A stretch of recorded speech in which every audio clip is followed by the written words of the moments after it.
Hey there, it's Keith Hayden, the digital novelist, and in this video, I'm going to try something new. I am going to take you behind the scenes in one of my no shit writing sessions. I'm going to go through the whole thing. I'm going to show you my process. I'm going to actually write some, and I don't know if this would be helpful for you if you're writing your fiction, but I also want to talk, of course, I'm going to talk about some of the things I'm writing. It's not going to be like one of those study with me videos to where I just play like music and you just see me working. I want to make this a little bit more interactive to kind of walk you through my thinking. I am going to cut this video up a little bit because, when I'm writing, it's hard to speak at the same time. Trust me, I've tried it. I've tried to live stream my writing before and talk through it. Impossible, at least for me. I can't do either one with any quality. So if you're interested in this type of stuff, you're going to want to subscribe to this channel because I'm doing a lot of experiments lately. As you can probably tell, I'm posting more of my fiction. I'm posting more of my behind the scenes process and more of these videos like this for you to inform your own writing and to inspire you to write your stuff, write your stories, get it out there. I mean, I'm more and more I'm connecting with more writers online, and I see people who are they're frustrated, they're stuck in their stories, they don't have time, they don't have money to write. A lot of people are giving up, and I don't want you to give up. I'm not going to give up. I don't want you to give up. Let's jump right into this writing session. Okay, so before I even usually get to my writing, which I just write in Google Docs. I don't have any of the fancy stuff. I do one of three things. I either pull a random book from my shelf, which if I can put some B-roll footage here, maybe I'll take a video of my bookshelf and show me scrolling it, something like that. I have a lot of different books from all over the place, and I do this. Why? I'm looking for just kind of a spark, some inspiration. I'm just looking for just kind of, I could just sit down and write anytime, but I'm looking for interesting words. I'm looking for interesting pictures and images. So I've already selected the book because I knew I was going to do this video. I don't want it to be too long. And I have this book here. Let me show you this book. These books are funny. This is a book called Lieutenant Colonel.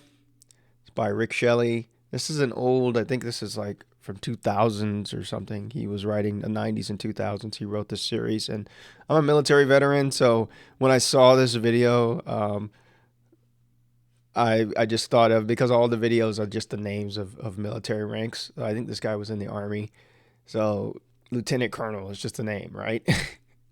So I thought these books were pretty funny.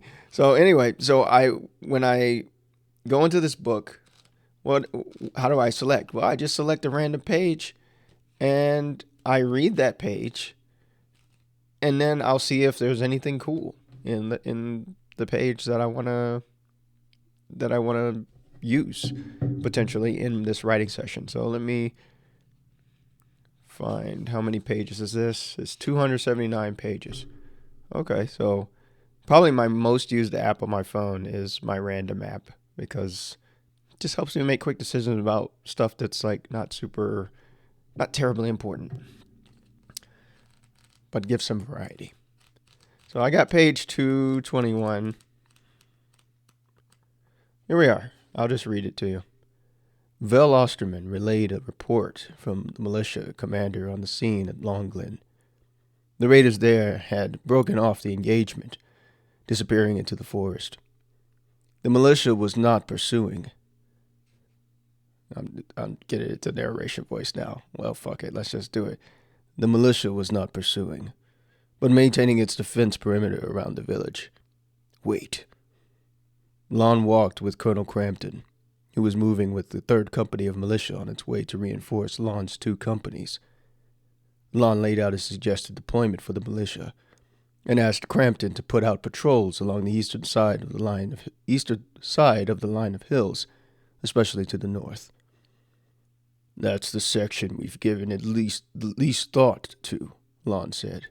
The raiders have kept our attention focused west and south, which makes looking the other way seem very desirable just now. It was past noon before the first militia company started crossing the line of hills through a pass 2.5 miles south of the mercenaries. They would put patrols out further south, but the bulk of the two companies would work their way north, spreading out to cover both the flank of the ridge and the section of valley between it and the wreckage of the raiders' shuttles, looking for contact with the enemy. They knew to look for cave entrances. Bravo and Delta companies of 2nd Battalion were on the ground, at the landing zone in the next valley east. The supply shuttle was also on the ground. It would take a solid 3 hours, and then some, for those two companies to reach the rest of the battalion and get into position. Lon had not given the commanders of those two companies orders for the disposition of their men yet. He wanted to hold off as long as possible on that, in case the fight started up again before they arrived. Okay, so reading this writing, it reminds me of being in the military, because it's very, and it makes sense, Lieutenant Colonel, right? It's very just factual and report-like. That's what it feels like. I think this guy was in the Army, like in real life, the author. So yeah, there's not much. There's not much there. I think that page was a dud for me, but that's what happens. Okay, let's get to this writing. So you've read. So let me get this back on the screen. Let's get to the writing. So I'm working on a novella. This is a techno-romance novella. It's called Prompted Hearts. It's all about a doctor who is kind of this influencer doctor. He's on YouTube. And him and his ex-wife wants to get back together, but then he meets a younger woman who may or may not be human. That's the premise of the story. I'm still in the first draft of this, so in my first drafts, I still have a lot more to write. So now, but what I do before I start writing is I go through and write basically an outline of events, and it's not like a strict outline. It's not, I don't do beat sheets or anything like that. I just kind of, okay, where do I want this story to go? And this is before I do any external stuff. I don't do anything with AI. I don't do anything looking up sources. This is just me and the story. I also spend a significant amount of time building the characters as well before I start writing, because I want to know who the characters are and what are the themes of the stories. How am I going to get that emotional pull with the story? And I'll talk more about that, and I can do a video on story setup later, but it's probably different from how most people do it. But let's get into this writing. So I just wrote I don't think it's very steamy, but I wrote like a sex scene for this because it's romance, right? So there's obviously relationships, and there's going to be an escalation, and then we get this kind of this spicy situation between the main protagonist, who is a man, and his ex-wife. And so, but it doesn't really end very well for our man. And now that's where I'm picking up in this scene that I'm writing right now, which is scene 8. So Sam meets Em for food. They have an awkward time. Sam's about to leave until she mentions ChatGPT. He finds himself drawn in. You use it too, right? She asks. Sam confesses he does. Em says she's a power user and knows all about all of its buttons. She tells him she can show him all the tricks to get the most out of it. Sam absentmindedly agrees to meet her at the hotel for a demonstration. In the hotel, Sam feels powerlessly dumb in this room with a woman near half his age, but stays. Em shows him some jailbreak prompts to get it high, as she says, slides the webcam cover over her laptop and begins to strip slow and stylishly. Sam is dumbstruck with arousal. ChatGPT's male voice grows husky. "Who's your friend?" it asks. "That's Sam. Will he join us?" Em eyes him with sparkling allure. Sam and Em and ChatGPT have sex. This is great.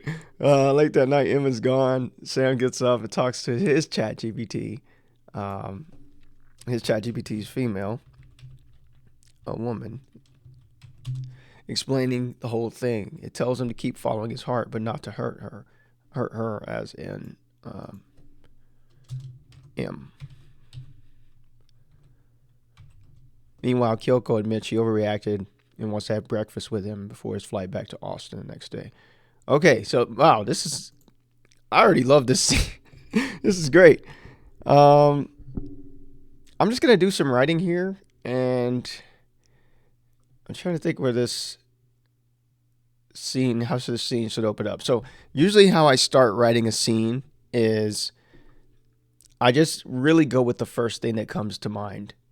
Sometimes it's a quote, sometimes it's an action, but these are typically things like the way you want to begin your scenes. You don't want to begin, whenever I see authors that begin with setting the scene, like, and there was the cafe, and the cafe was busy, and the barista was doing this, and blah, blah, blah.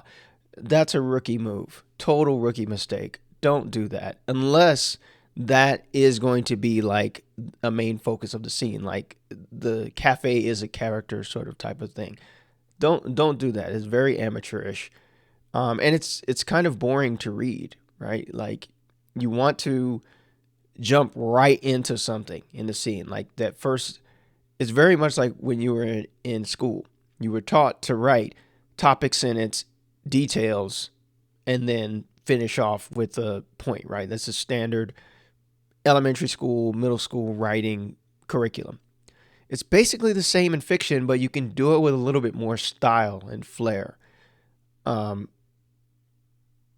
so the way I come up with these first lines are very important, and I love practicing these. And I hope that you would practice them too, because this is where you hook the reader to continue, and it's just hooks all the way down, right? Beginning of chapter, details, hooking, end, cliffhanger, or hooking, and then hook right to the next. So this everything, it just kind of forms this metaphorical chain, right? So let's think. We ended this scene where we got our reader riled up, hopefully, with some steaminess, and they get hit with just a bombshell that, damn, he's just about to hook up with his ex-wife again. Things seem so great. They had such a great time. Seems like they're reconnecting. This is what I imagine the reader probably wants at this point, is the ex-wife to get back together. He's already met M at this point. He met M in like scene 4 or 5, so we've already established her. We've already established his connection with ChatGPT, how he's been using it, and he's kind of forming this weird type of relationship with it, but he doesn't really see how deep it's going yet. So I'm thinking we want to start this scene 8 with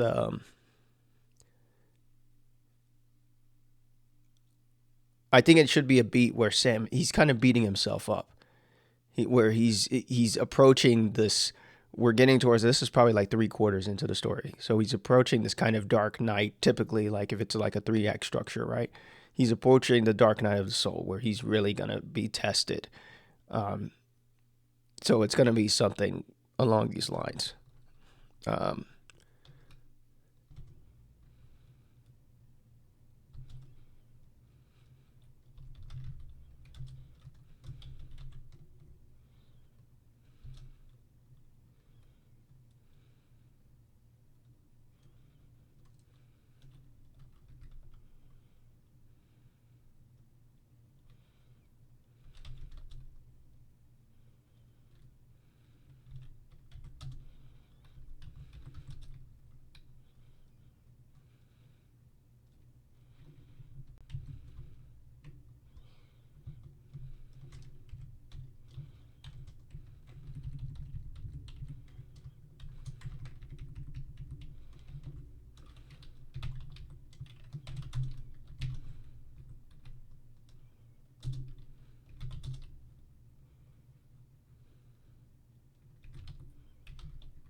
Okay, so I came up with this first line. Hopefully, I cut this to where you saw me, uh, not too much me staring at the computer thinking. But let me talk about this first line and why I like it.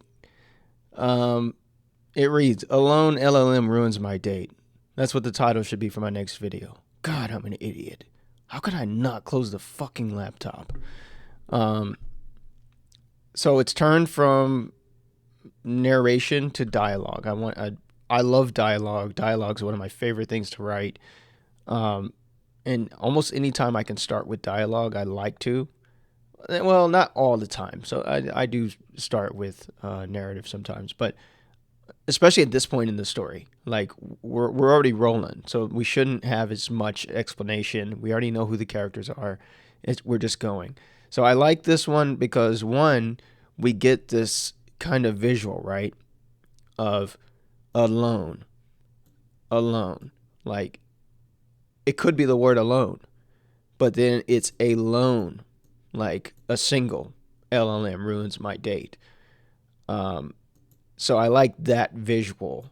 And if you don't think of your writing in visual terms, I challenge you. And this is more of an advanced move, I think. I've been reading a lot of Infinite Jest. I've been reading Infinite Jest for most of 2025. It's a very fucking long book, but it's a great book as far as what's possible with writing and what he does with just words and sounds and visuals.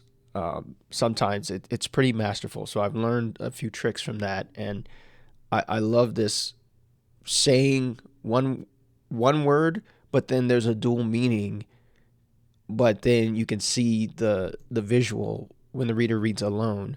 We reinforce the theme of this story, which is loneliness.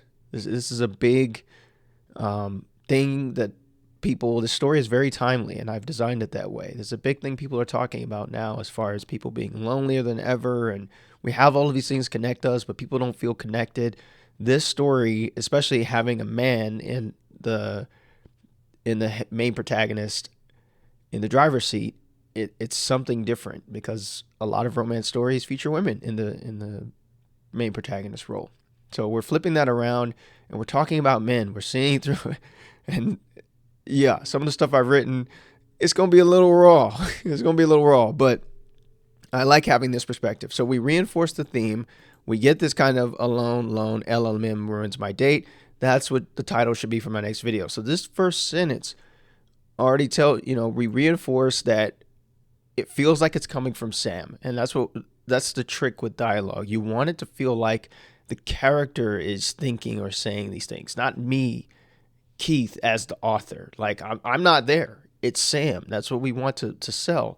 So that's what the title for my next video should be, because he's a celebrity, right? He's a YouTube celebrity doctor. Like he gives advice. Literally, the first scene is him helping out a viewer with a medical concern, and so we've already established that. This reinforces that this is coming from him. God, I'm an idiot. He's just kind of beating himself up. How could I not close the fucking laptop? Because the reason why ChatGPT was able to interrupt his sexy time is because he didn't close his laptop when he had gone back to the hotel room to show the ex-wife, like, hey, this is what I can do with ChatGPT now, that type of thing. So yeah, that's the opening line. And man, this video's already been 20 minutes. I'm going to have to cut it here. What did you think of this format? Maybe I'll do it more if you think it's cool, if you're trying to write fiction. I planned to write more in this session, but it's always tough when I'm recording at the same time because I don't want it to be too... I guess I could just edit it out later. So next time I do it, I'll do more of a full writing session. But I'm glad we talked about basically first lines and a few other things, how I set things up. If you enjoy this stuff, subscribe to my channel for more writing advice and original fiction. Check out my website, keithhayden.net. You're going to find a ton of stuff there, and as well as my upcoming novel that I'm working on. Thanks for watching this video. Where's my mouse? Oh, there it is. Thanks for watching this video, and I'll see you in the next one. Bye.